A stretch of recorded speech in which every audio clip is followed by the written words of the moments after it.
Du Cameroun résonnera plus vigoureusement que d'habitude ce lundi 20 mai 2019, car aujourd'hui, encore plus qu'hier, des millions de Camerounais veulent témoigner leur attachement à la paix et à l'unité nationale. Mesdames et messieurs, bienvenue sur Africa 24 pour cette édition spéciale consacrée à la 47e édition de la fête de l'unité du Cameroun. Célébration dans un contexte particulier, marqué par une crise sécuritaire dans l'extrême nord et une crise identitaire dans les régions du nord et du sud-ouest. Alors, comment préserver l'unité dans de telles conditions? Quelle stratégie pour éteindre le feu séparatiste? Eh bien, on en parle sur ce plateau avec nos invités. Madame Véronique Lehmann, bonjour. Bonjour madame, merci de votre invitation. Si vous permettez, je voudrais dire bonne fête à tous les Camerounais. Et monsieur Simon Tedga, bonjour à vous. Bonjour, vous êtes consultant en politique et stratégie de défense. Merci d'être avec nous sur ce plateau. Madame Lehmann, je rappelle que vous êtes déléguée à la communication du RDPC, le parti au pouvoir en France. Unité dans la diversité, atout majeur du peuple camerounais dans sa marche résolue vers l'émergence. Voilà le thème choisi pour cette 47e fête de l'unité au Cameroun. Comment est-ce que les citoyens s'approprient-ils ce thème? Eh bien, notre correspondante Viviane Balaoken est allée à leur rencontre. Je vous propose d'écouter ensemble quelques réactions. Et vous comprenez, lorsqu'on parle de vivre ensemble, c'est généralement ce politique qui veut faire passer le vivre ensemble en avant. C'est un slogan creux. Le vivre ensemble, si réellement ça peut être concret. Les Camerounais vivent dans ce qu'on appelle déficit d'amour généralisé. Les cultures ne sont pas séparatistes à notre niveau. Il est clair que si l'on utilise toutes ces diversités-là et qu'on les met ensemble, on pourra être encore plus fort. C'est pour moi une occasion pour interpeller davantage les Camerounais là-dessus. Le vivre ensemble, quelque part, est un peu menacé. Hier, c'était pas comme ça. Mais on ne sait pas pourquoi aujourd'hui, on va se tirer dessus. On voit plusieurs communautés de plusieurs régions du pays qui partagent le même environnement, mais qui mènent des activités sans éclat de voix, sans rivalité. Le tout, c'est de s'inscrire, de respecter l'autre dans sa tradition, dans son idéologie propre. Que l'unité nationale donne un rendez-vous effectif et un rendez-vous effectif même au vivre ensemble. Madame Lehmann, une première réaction après ce que vous venez d'entendre? Écoutez, malgré le 20 mai, nous sommes le 20 mai, la fête de l'unité. Vous constatez que les Camerounais sont réalistes. Le vivre ensemble, effectivement, a subi quelques soubresauts. Vous savez que le Cameroun traverse ce qu'on peut appeler une crise, une triple crise même, dans les régions du nord-ouest et du sud-ouest. Donc voilà, nous allons essayer, je pense, au cours de cette émission, de débattre du sens de ce vivre ensemble et éventuellement des conséquences sur le développement du Cameroun et pourquoi pas sur la nature même de la construction de la nation camerounaise aujourd'hui, puisque une nation, ce n'est pas un groupe d'individus, mais une collectivité de citoyens. Alors on l'a dit, le thème retenu pour cette 47e édition est unité dans la diversité, atout majeur du peuple camerounais dans sa marche résolue vers l'émergence. Monsieur Tedga, que vous inspire ce thème? Ça m'inspire quelques réflexions. D'abord sur l'unité, vous savez, l'unité c'est faire un. Alors prenons un cas très simple, vous prenez deux personnes qui veulent se marier, ils veulent être un, et on constate que c'est parfois très difficile parce que chacun a sa personnalité. Maintenant vous prenez 250 ethnies, avec des cultures assez diversifiées, assez différentes, vous voulez en faire un, c'est encore plus compliqué. Donc, ce que je dis, ce qui domine au Cameroun, en fait, c'est la diversité. Et l'unité, c'est un idéal qu'il faudra atteindre. Mais pour l'atteindre, il faut poser une base politique adéquate. C'est-à-dire qu'il faudrait que les Camerounais se sentent concernés par ce qu'on fait au Cameroun, par les décisions qui sont prises, par la politique qui est menée pour eux. Et ce n'est pas le cas actuellement. Et je pense que nous avons, il faut avoir l'honnêteté de reconnaître que le Cameroun ne va pas très bien et qu'il faut trouver des solutions aux problèmes du Cameroun. Alors, Madame Lehmann, Monsieur Tedga a parlé de cette grande diversité culturelle du Cameroun, mais au-delà des différences, qu'est-ce qui unit ce peuple ? Je pense que le peuple camerounais a une particularité, c'est pluriel. Il est pluriel dans sa construction. Rappelons quand même que c'est un peuple, c'est un pays qui a connu la colonisation. Depuis 1884, il est passé du protectorat allemand à le partage inégalitaire entre la France et la Grande-Bretagne avec la Société des Nations. Donc ça donne déjà l'histoire du Cameroun est plurielle. Ensuite, vous avez une pluralité d'ethnies, une pluralité de cultures, de religions, ce qui crée quand même de la complexité. Donc je pense que le travail que les autorités camerounaises, que ce soit l'ancien président Amadou Ahidjo, le président de la République actuelle, président Paul Biya, font, c'est de créer de l'unité dans une pluralité de circonstances historiques, culturelles, ethniques, religieuses. Et j'avoue que c'est pas simple. Donc c'est pas un slogan creux, comme j'ai entendu certains de nos compatriotes le rappeler. C'est quelque chose qui se crée, qui se construit. C'est un processus, c'est une dynamique. Qui ne se décrète pas. Qui ne se décrète pas. Et je pense que le fait que le thème de cette année 2019 soit axé autour de cette unité dans la diversité, c'est une envie de rappeler que nous sommes certes diverses, pluriels, c'est notre richesse, mais nous devons préserver ce qui nous unit, l'amour de la patrie, le patriotisme, l'unité, la communauté de cœur. Je ne vais pas vous rappeler, on est le 20 mai aujourd'hui, mais quand l'équipe camerounaise, l'équipe nationale de football joue, on a cette unité dans des circonstances comme celle-là. Gardons cette unité en toutes circonstances. Je pense que si on va atteindre le développement, comme dit l'adage latin, pas de paix, pas de développement, nous avons intérêt à garder cette unité. Donc je pense que le thème de cette année veut vraiment inviter les Camerounais à garder ce qui les rassemble plutôt que ce qui les divise. Justement, dans les faits, Monsieur Tedga, est-ce que les Camerounais sont attachés à cette célébration du 20 mai ? Bon, il faut dire que le 20 mai est une date qui n'a jamais été comprise par tous les Camerounais. On parle de l'unité. Vous savez, les gens d'un certain âge ont vécu d'autres dates. Et comment cela se fait? C'est parce qu'on n'apprend pas aux Camerounais leur histoire? Non, comment on peut l'expliquer? attendez, on leur apprend leur histoire. Le 20 mai, c'est l'unification du Cameroun. C'est-à-dire on est passé de Cameroun fédéral, de 2 États fédérés, à un État unitaire. Et donc, tout le monde n'a pas totalement assimilé ce passage. Et je crois qu'avec le temps, on s'est mis à fêter le 20 mai, mais réellement sans que les gens sachent exactement ce qu'il y a derrière. Aujourd'hui, pourquoi on n'a plus le même enthousiasme chez les Camerounais? Tout simplement parce qu'il y en a qui ne se reconnaissent plus dans ce 20 mai. Madame Lehmann, on l'a dit, le vivre ensemble au Cameroun a été quelque peu fragilisé ces derniers temps avec notamment la crise anglophone. Est-ce que les problèmes politiques doivent remettre en cause l'unité nationale?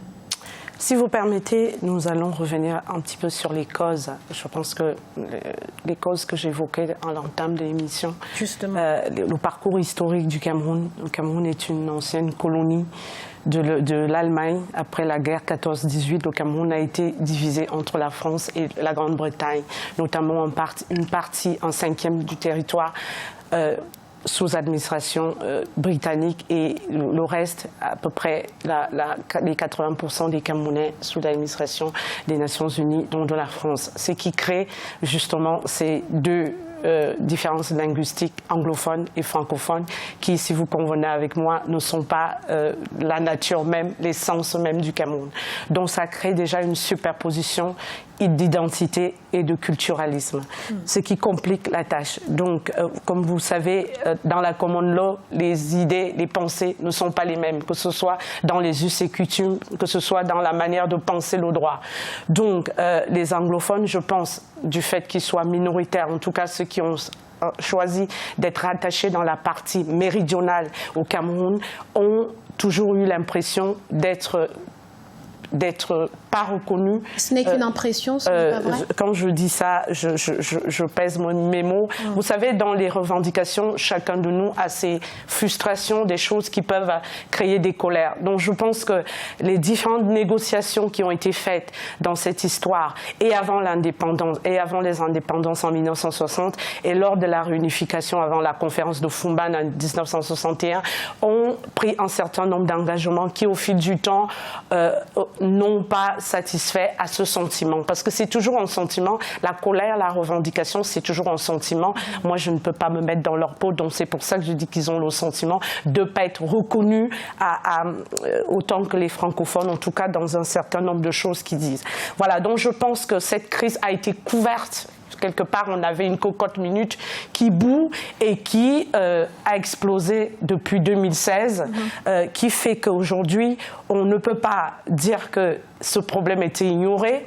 Ce problème a toujours existé. Simplement, nous sommes dans un contexte où, quand on ajoute des causes exogènes, rappelons quand même que c'est une région qui est très riche, qui peut aussi faire l'objet de beaucoup de vautours autour des intérêts économiques du Cameroun. Donc tout ça n'est pas très simple dans un contexte également où il faut lutter contre le terrorisme, où il faut reconstruire la démocratie. Donc ce sont des facteurs qui ont mis à mal cette unité nationale face aux Alors, Monsieur Tedga, Madame Lehmann dit que c'est un problème qui n'a pas été ignoré. Mais il faut quand même reconnaître que le gouvernement camerounais a mis du temps, en tout cas, à réagir. Alors le problème, vous voulez parler de la crise, de ce qu'on appelle la crise anglophone. Bien sûr. Alors moi, je fais remarquer une chose simple. Quand on parle des francophones, généralement au Cameroun, on va vous parler des ethnies. On va dire des Bassa, les Béti, les Douala, et les je ne sais quoi, les Baniens et tout ça. Quand on parle des anglophones, on ne cite pas les ethnies. On a l'impression que c'est un ensemble venu d'ailleurs, c'est-à-dire que c'est un ensemble qui s'est forgé par la langue anglaise. Or, c'est faux. Il y a bien des Bakwiri, il y a bien les Mungo, il y a bien les Bali. Alors, donc, je pense que la crise est avant tout identitaire. Ces ethnies de la partie occidentale du Cameroun, comme on l'appelait il y a un certain temps, se sentent tous appartenir quasiment avoir la même culture. Tout à l'heure, j'ai entendu quelqu'un, un commentateur ou un analyste dire culture anglo-saxonne. Mais il n'y a pas de culture anglo-saxonne au Cameroun. Les gens parlent anglais, mais ils ont la culture africaine. Ils ont la culture camerounaise. Donc, je pense que le problème de la crise anglophone, c'est le problème de la pauvreté au Cameroun. C'est des difficultés sociales qui ont amené ce problème. Effectivement, il y a problème d'identité, il y a des revendications d'ordre culturel, je ne le nie pas, puisque effectivement, apprendre en anglais dans un système qui est différent du système français, tout cela exigeait qu'il y ait un certain équilibre. Cet équilibre a été rompu à un moment donné, donc ça posait le problème qu'on connaît aujourd'hui. Allez-y, je vois que vous avez envie de réagir, Madame. Oui, j'ai écouté M. Tedga qui est très fin dans ses analyses, qui dit que le problème c'est les politiques sociales. Je pense que les politiques sociales en direction de la jeunesse sont un pan du problème. Je pense qu'il y a aussi une manipulation politique quelque part derrière. On ne peut pas nier le contexte historique, on ne peut pas nier les causes historiques. Vous savez, dire que les politiques sociales ne sont pas en cause en direction de la jeunesse, c'est manquer un peu de bonne foi, c'est occulter le problème. Et d'ailleurs, il n'y a pas que la jeunesse. Je pense qu'il y a un ensemble de choses. Vraiment, je réitère ce que je viens de dire.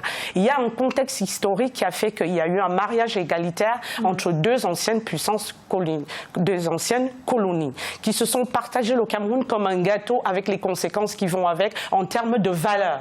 Une superposition des valeurs africaines, des valeurs camerounaises et une superposition position des valeurs occidentales, avec des manières de penser. Dans la common law, on ne pense pas comme en droit civil. Ce qui fait que ça a créé des tensions identitaires et une crise de valeurs que nos frères de la zone anglophone peuvent voir tant dans la pratique du droit, dans la manière de penser, Voilà, moi je continue à dire que certes, on peut parler des politiques sociales en dehors des jeunes, puisqu'il y a quand même des jeunes qui ont été manipulés parce que peut-être fragiles et désœuvrés à qui qu'on a armé aussi. Il faut dire qu'il y a aussi des contextes politiques. Et je redis que c'est une zone qui est riche, qui peut faire l'objet de vautours qui guettent les intérêts du Cameroun et que tout ça est complexe et qu'il y a plusieurs facteurs qui peuvent être à l'origine de tout ça. Le facteur exogène n'est pas à nier parce qu'il y a des intérêts qui peuvent échapper au Cameroun qui sont d'ordre géopolitique. Ça, j'en conviens.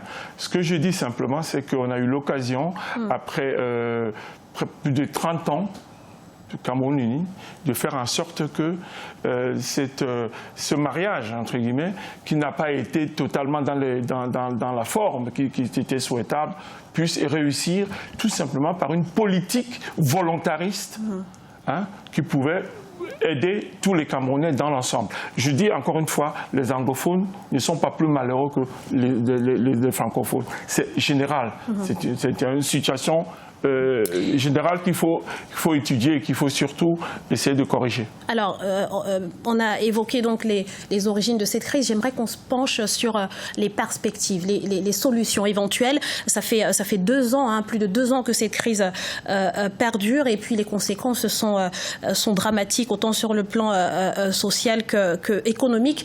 Le 7 mai 2019, le président Paul Biya a publié un message dans lequel il dit, je cite, « L'important aujourd'hui est de pardonner, d'oublier, de tendre ensemble vers un but commun. Nous ne pouvons à la fois regarder vers l'avenir et vivre du passé. » Ce sont les mots du président Paul Biya. Comment est-ce que vous avez accueilli cet appel au pardon, M. Tedgar? De toute façon, à mon avis, chaque mot, chaque geste du président de la République pour apaiser la situation est une bonne chose. Alors, certains parlent de retard. Non, il n'y a pas de retard. On n'a jamais trop tard. Il n'est jamais trop tard pour bien faire, à mon avis. Simplement, il faut ajuster. Parce que comme ça arrive, effectivement, pour la plupart du temps, comme ça arrive maintenant, il faut donc accélérer. Quand on parle du dialogue, il faut rapidement le mettre en place. Il ne faut pas mettre les gens dans l'attentisme. Parce que les gens ont attendu longtemps. Ces bons mots viennent un peu tard pour beaucoup de Camerounais. Donc il faut, comme on dit maintenant, les implémenter, comme on dit. Dans la foulée, justement, de cette déclaration du chef de l'État, le Premier ministre John Gouté a pris en quelque sorte le bâton de pèlerin, s'est rendu dans les régions en crise, porteur d'un message de paix et surtout d'une offre de dialogue. On est passé un petit peu d'une politique, Madame Lehmann, vous le reconnaîtrez, radicaliste, parce que le gouvernement avait été jusque-là très ferme, et là, on est un petit peu dans une démarche d'apaisement. Est-ce que vous pensez que les séparatistes vont saisir cette main tendue du gouvernement? Permettez-moi de ne pas être d'accord avec vous quand vous dites qu'on est passé Le gouvernement a toujours été ouvert. Jusqu'à présent, le gouvernement, en tout cas, n'avait pas fait d'offre de dialogue et d'ailleurs avait déclaré il y a quelques années ne pas avoir l'intention de dialoguer avec des terroristes. Le gouvernement n'avait pas fait d'offre de dialogue, mais le gouvernement a répondu aux revendications primaires par des mesures qui ont été égrenées dans votre reportage. Je ne les reprendrai pas puisqu'on a fait plusieurs émissions sur la crise anglophone. Donc le gouvernement a répondu aux revendications corporatistes qui avaient été à l'origine de cette crise que je pourrais appeler des prétextes. Sauf que le gouvernement s'est retrouvé à un moment donné face à une déclaration de guerre, face à des personnes qui ont été armées et il fallait bien que le gouvernement protège les populations de cette région, d'où la présence de l'armée. Je dis toujours que quand il y a une crise, dans une crise... C'est-à-dire que la réponse militaire était inévitable ? Le rôle de l'État, le rôle d'un État fort dans une société, dans toute société régalienne. Il y a quelques mois, on a vu des chars aux Champs-Élysées quand il y avait les manifestations des Gilets jaunes. C'est peut-être un parallèle que je fais, mais je voudrais dire que le rôle de chaque État, c'est d'utiliser la force quand l'ordre public, quand le maintien de l'ordre public est menacé. Donc maintenant, on peut on peut épiloguer sur la proportionnalité ou pas de l'intervention de l'armée. Mais je pense que l'armée, quand l'ordre public est menacé, c'est son rôle en tant que force de sécurité publique de protéger les citoyens. Maintenant, vous me posez la question, le président Paul Biya, effectivement, est dans le dialogue. Rappelons, vous citez un message du président Paul Biya où il parle du pardon, où il parle de la paix. Je voudrais vous rappeler que le président Paul Biya, c'est un homme qui est mendiant de la paix. Tout ce qu'il fait au Cameroun, au point de paraître quelquefois lent, c'est parce qu'il veut préserver la paix, parce qu'il est conscient que ce sont des enfants camerounais, quoi qu'il se passe, que nous devons nous parler, nous devons nous pardonner. De toute façon, s'il n'y a pas de pardon, on peut rien faire. D'où ce tweet, et je vous rappelle qu'il y en a eu d'autres, de tweets où il appelle les Camerounais à se rassembler autour de ce qu'il est, plutôt que de ce qui les divise, mais plutôt de ce qui les réunit. Donc, le Premier ministre, moi je me réjouis, je voudrais féliciter le Premier ministre, parce qu'il a mouillé le maillot, comme on dit, si vous me permettez l'expression, et c'est l'occasion pour moi de dire que la qualité des hommes qu'on nomme à des postes est importante, parce qu'il a eu une approche où il s'est mis au niveau de la population. Vous l'avez entendu parler pidgin, cette fameuse langue que nos mamans parlent dans les marchés. Donc ça veut dire qu'il a ôté, vous avez vu qu'il a ôté son costume de Premier ministre. Il s'est mis à la hauteur de la population. Et ça, c'est un message pour les politiques que nous sommes aujourd'hui. Il a d'ailleurs été relativement bien accueilli. Il a d'ailleurs été, c'était un héros. Vous avez vu comment il a été. On ne peut plus faire la politique aujourd'hui dans une posture, dans une distance avec les citoyens. Les citoyens ont besoin qu'on leur parle au langage, la langue qui leur convient, qu'on leur dise des choses, pas pour séduire, mais pour agir. Et moi, je me réjouis de cette initiative. Enfin, le président a trouvé quelqu'un qui avait la bonne approche, la bonne manière de s'adresser aux populations. Et vous avez vu que les choses sont en train de se décrisper. Monsieur Tedga. Oui, moi je trouve, elle a utilisé une expression qui me plaît beaucoup, la qualité des hommes. Je pense que le péché, enfin, de la gouvernance du président Paul Biya, c'est vraiment les hommes. Je pense que si on avait plusieurs hommes comme lui, le Cameroun ne serait pas dans l'état qu'on connaît actuellement. Je pense ça nous aurait évité pas mal. Maintenant, ce que je dirais aussi, c'est que le travail qui a été fait par ce monsieur, il doit être poursuivi au niveau du gouvernement. C'est-à-dire qu'on ne peut pas se contenter d'une entente entre un fils du pays, parce que ce monsieur était quand même chez lui, un petit peu chez lui, connaît les chefs, les traditeurs, bien accueillis. Il est très habile, c'est vrai. Mais derrière ce qu'il a fait, à mon avis, il faut prendre des mesures, mais très rapidement. Moi, je l'ai déjà dit même à ce plateau, je pense qu'il faut décentraliser le Cameroun. Alors, et accélérer vraiment la décentralisation et penser même à une régionalisation qui peut être la solution. On va revenir sur ces pistes de solutions, mais avant, je voudrais qu'on termine sur cette offre de dialogue. Monsieur Tedga, comment convaincre les parties prenantes à venir à la table des négociations? Parce que quand on propose le dialogue, il faut encore qu'il soit accepté. Est-ce que le chef de l'État, d'ailleurs, dans la foulée de son message, de son appel au pardon, a prescrit de dédommager les habitations qui ont pris feu à l'issue de cette riposte. Est-ce que, justement, il ne faut pas aller un peu plus loin pour convaincre les gens à venir à la table de négociation? Est-ce qu'il ne faudrait pas envisager des mesures de décrispation, par exemple? Dans cette crise, il y a, à mon avis, du côté dit anglophone, les sécessionnistes, ceux qui veulent tout simplement prendre une part du territoire camerounais et créer ce qu'on a appelé, je crois, l'État d'Ambazonie. Et puis, il y a des gens qui souhaitent rester avec les autres Camerounais, mais sous une autre forme de l'État. Et puis, finalement, le dialogue, il ne concerne pas uniquement ces gens-là. Attendez, le dialogue avec les sécessionnistes, je suis vraiment d'accord avec ce que dit le gouvernement, c'est un dialogue impossible. On parle de dialogue national. Voilà, il faut, oui, national. Avec toutes les parties prenantes. Mais à partir du moment où vous dites que vous n'êtes pas camerounais, comment voulez-vous parler du Cameroun? Donc il faut parler avec ceux qui se reconnaissent. Donc pour vous, les sécessionnistes doivent être exclus? Les sécessionnistes, c'est vraiment ceux qui veulent se séparer du Cameroun. Comment voulez-vous qu'ils fassent partie de ce dialogue? Madame Lemarquis doit être conviée. Ce sont les radicaux. Ce sont les radicaux. Je vais vous dire une chose. Je vous rappelle que M. Ayoub Tabé a été convoqué par le juge, je crois, à Yaoundé, il a dit qu'il ne se présentait pas parce qu'il n'était pas camerounais. Qu'est-ce que vous voulez? Vous allez commencer par quel mot allez-vous commencer un dialogue avec lui? Merci, M. Tedgre. On va prendre la réaction de Mme Lehmann. Est-ce que vous êtes de cet avis? Vous pensez qu'il ne faut pas dialoguer avec les séparatistes, qu'ils doivent être exclus de cette offre de dialogue? Parce que c'est ce que vient de dire M. Tedgre. Je ne serais pas aussi tranchée. Je dirais qu'il faut garder la flamme.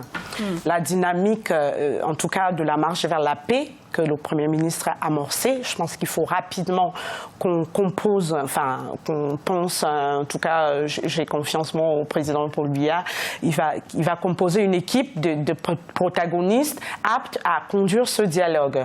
Maintenant, je pense qu'il y a des préalables. Comme il dit, moi, je serais un petit peu plus mesurée. Je pense qu'on ne peut pas dialoguer avec des personnes qui ont un agenda caché, puisque le président, il a été ferme, le Cameroun est indivisible. Donc, il y a des choses qui ne se négocient pas, comme la forme du Cameroun. Il est indivisible. Alors, qui doit-on convier à ce dialogue? Je pense que c'est un dialogue qui doit convier des personnes qui ont... Le premier critère, c'est l'intérêt à ramener la paix au Cameroun. Voilà, je pense que ça, c'est un critère indéniable. Maintenant, s'il faut épiloguer sur les personnes, je pense qu'il y a un certain nombre de personnes qui sont indispensables, qui représentent quelque chose, en tout cas, qui ont assez d'autorité dans la société, qui ont des fonctions et des statuts. Vous savez, le Cameroun est une société un peu anthropologique. On va utiliser la forme de nos communautés. Il y a des personnes comme des autorités traditionnelles, des autorités religieuses, qui ont de l'influence sur les populations, sur les Camerounais qui sont par exemple dans les forêts, qui se sont armés. Je pense qu'il faut des chefs traditionnels qui ont la main sur leur communauté, qui les maîtrisent. Il faut également des autorités religieuses. Quand on parle de paix, il faut un peu de morale. Il faut que les cœurs qui se sont échauffés, s'il y a du pardon, il faut que ceux qui prennent du pardon, les autorités religieuses, mettent leurs mains là-dedans. Il faut les autorités administratives, il faut les représentants. Pour la société civile. Pour la société civile, il faut des personnes qui sont... Et l'opposition je dirais que les partis d'opposition ont leur rôle à jouer. Par contre, il faut des personnes qui ont une certaine neutralité, parce qu'on a aussi vu que quelquefois, cette crise avait été utilisée à des fins qui ne sont pas tout à fait louables. Oui, mais alors, il faut qu'on se comprenne bien. Hein. Moi, je parle des sécessionnistes, mais s'il y a parmi les sécessionnistes, ceux qui croient encore au Cameroun, mais ça m'étonnerait, ces radicaux, à mon avis, on aura du mal. On en a vu quelques-uns qui ont déposé les armes. Hein, voilà, alors, oui, mais enfin, est-ce qu'ils étaient vraiment sécessionnistes? Parce que quand je dis sécessionnistes, c'est ceux qui pensent la sécession. C'est eux. Et là, ils existent depuis très très longtemps. Est-ce qu'on peut négocier avec eux? Non. Alors, par contre, il faut saisir la main tendue par le Monseigneur Toumi, qui a voulu faire une conférence des anglophones pour déjà parler un petit peu entre eux et puis proposer une conférence avec les autres Camerounais. Je pense que ce type d'initiative, il faut les encourager. Si on les a mis de côté, il faut les réveiller. Moi, je parlerai plutôt de la méthode. Je dirais, en termes de méthode, quand on a une résolution de conflit, il y a des méthodes qu'il faut utiliser. Le dialogue, ça signifie qu'il faut des préalables, si on s'entend sur les préalables. Ensuite, il faut définir très vite les protagonistes, le contenu du dialogue et les résolutions qui sortent de ces dialogues. À propos de préalables, justement, est-ce qu'il ne faudrait pas, pour convaincre le plus grand nombre de répondre à cette invitation, est-ce qu'il ne faudrait pas, je l'ai posé, envisager des mesures de décrispation, par exemple, Madame Lehmann, on pense par exemple à la libération des personnes qui ont été arrêtées dans le cadre de cette crise. Mais elle avait commencé, le président Paul Biya a libéré certaines des personnes qui ont été emprisonnées dans le cadre de cette crise, et je me rappelle à l'époque, on s'était demandé qui lui a attribué le pouvoir judiciaire pour libérer des prisonniers qui sont en cours d'instance. Donc à la fin, je crois que non, la libération des prisonniers a commencé. Je pense que je lui fais confiance pour amorcer le processus de pardon. Je pense qu'il utilisera les voies et moyens pour qu'on arrive à ce pardon-là.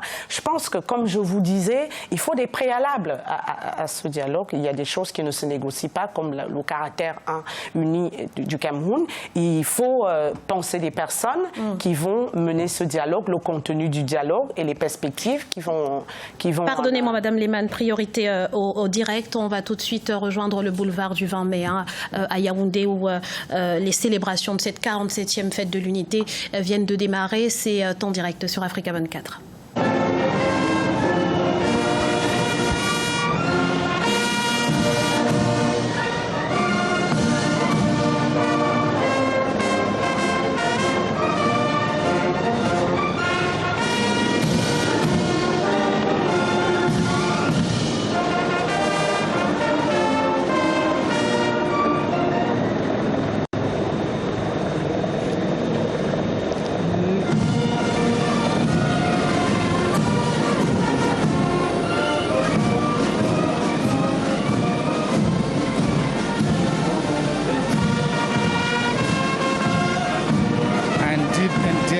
Forevermore. That was the conclusion of the national anthem. Now the President of the Republic will review the troops, Madeleine, before taking his seat. Président de la République, chef de l'État et chef des forces armées, qui va donc recevoir tous les honneurs militaires en ce jour de célébration de la fête nationale du Cameroun. This is solemnity at its apex. This is vigor and valor. This is glamour here at the May 20 Boulevard.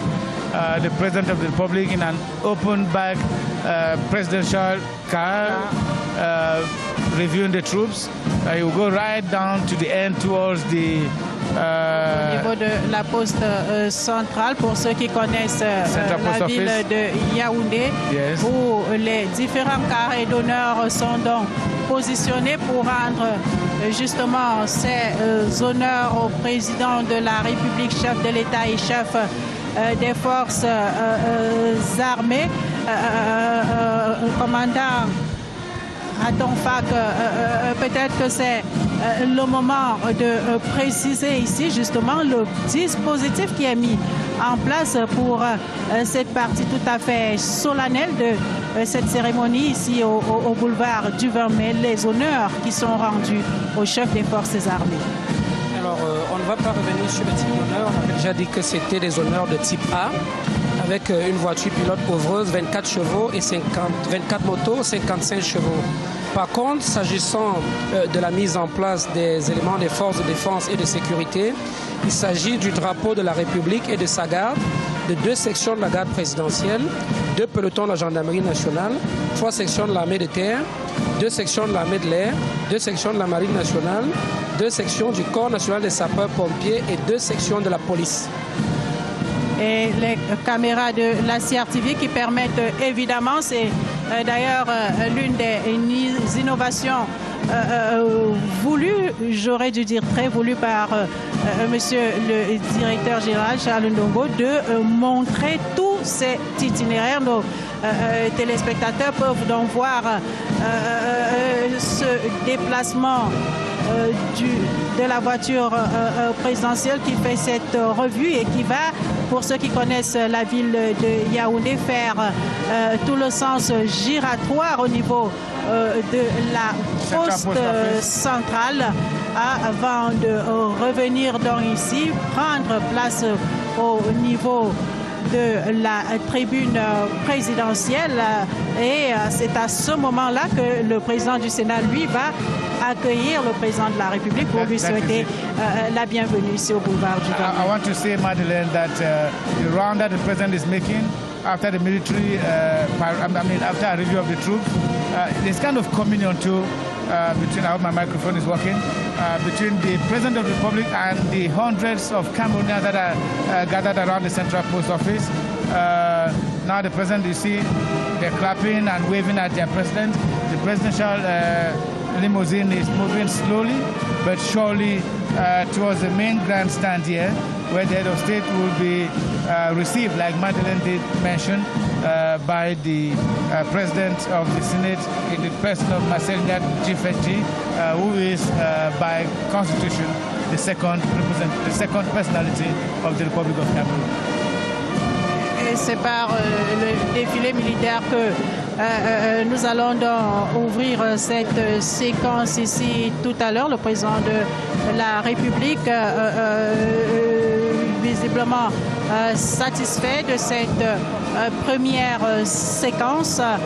La revue des troupes, les honneurs militaires de type A, nous l'avons dit, rendu au chef de l'État, chef des forces armées, le président Paul Biya, qui sacrifie à cette tradition, vous le disiez, George Ewane, pour la 36e fois depuis son accession à la magistrature suprême. On sait tout le soin que le président de la République met justement pour préserver cette unité, un héritage, comme il aime à le rappeler, et on le sait, un héritage est avant tout un legs. Il faut donc pouvoir le passer aux autres générations. Nous l'avons reçu des pères fondateurs, disait-il encore il y a quelques jours. Il faudrait léguer, il faudrait laisser ce pays uni à ceux qui arriveront forcément après. Ce sont les générations actuelles, ce sont les générations à venir. Pour un bon nombre, et on les verra tout à l'heure, ceux qui sont nés en 1972, qui ont un autre rapport à cette histoire, à l'histoire du Cameroun. Le président de la République qui arrive à l'instant au niveau de la tribune présidentielle, il va descendre de son véhicule pour pouvoir s'installer et permettre donc, comme cela a été articulé dans le programme, que ce défilé commence. Je signale simplement à nos nombreux téléspectateurs qu'il faudra être très très attentif tout à l'heure, bien regarder les images que vous propose la réalisation et admirer la belle parade préparée pour vous. Le président de la République au premier loge pour regarder, admirer, apprécier. Il est l'artisan de la modernisation et de la professionnalisation de ces forces armées, ces forces de défense camerounaises qui by the 2021 decrees tout à fait, that were signed by the President of the Republic himself. And this que de réformes dont on peut apprécier aujourd'hui la portée commandant. Effectivement, les réformes de 2001 sont le fruit d'une vision de très grande profondeur parce qu'elles ont préparé le terrain d'une part à la professionnalisation de l'armée et d'autre part à l'acceptation de cette armée professionnelle par les populations dans un concept de défense populaire. Madeleine, vous savez très bien qu'au Cameroun, la défense est assurée et par les populations et par les forces de défense et de sécurité. Et le lancement, l'engagement des textes de 2001 a justement visé à donner la capacité à l'armée camerounaise à anticiper sur les menaces du futur. 2001-2019, 18 ans, ça peut paraître court, mais il faut avouer qu'à l'origine, il y a eu une vision de profondeur et une vision confirmée sur les 5 dernières années par l'ensemble des menaces auxquelles le Cameroun fait face et auxquelles il apporte des réponses, il faut dire très souvent, seules, et c'est lorsqu'elles sont satisfaisantes qu'on voit courir la plupart de nos partenaires. C'est dit combien la réforme était intéressante.